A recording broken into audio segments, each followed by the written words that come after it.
Chicken cuts of the day.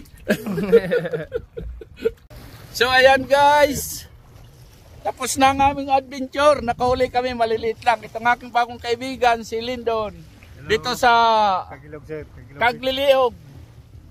Thank you, Lindon, ha. Salamat po, sir. Nagano kami, ikot-ikot lang dyan sa karagatan na yan. Ayan, kanyang bangkayan. So ayan, maraming salamat sa iyo, Lindon. See you again next time pagka bumalik kami rito. Okay.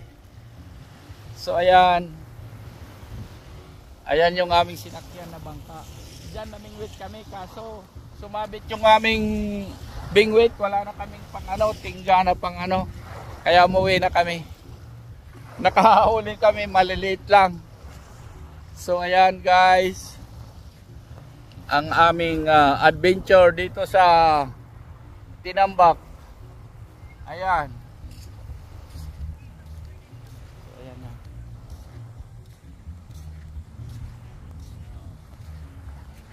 So ayan na sila.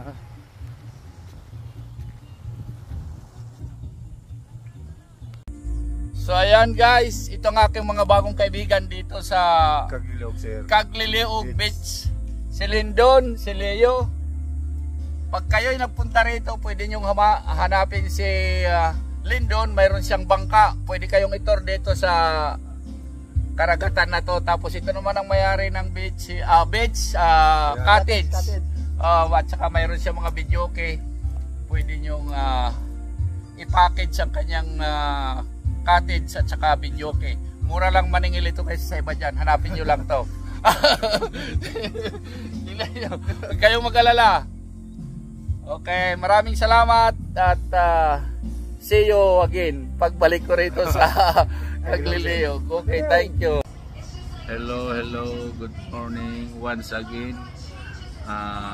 Binabati kong aking mga bagong kaibigan, sila Leo at Lindon dyan sa Cagliliog Beach. Maraming salamat sa inyo at nandyan kayo nung ako'y nandyan para gabayan ako. At kay Leo, maraming salamat sa iyo, at kay Lindon, maraming salamat sa pagtutur mo sa akin dyan sa karagatan. At I appreciate all sa mga ginawa nyo sa akin. So sana ay magkita-kita muli tayo at pagpalain nawa kayo ng Panginoon at ipagpatuloy nyo lang ang inyong mga ugaling ganyan, ang babait nyo talaga. Maraming salamat sa inyo at saka of course please subscribe nyo yung aking YouTube channel. Thank you. And see you again sa pagbabalik ko dyan sa Cagliliog. Maraming sa inyong salamat. Mabuhay po kayo dyan sa Cagliliog Beach.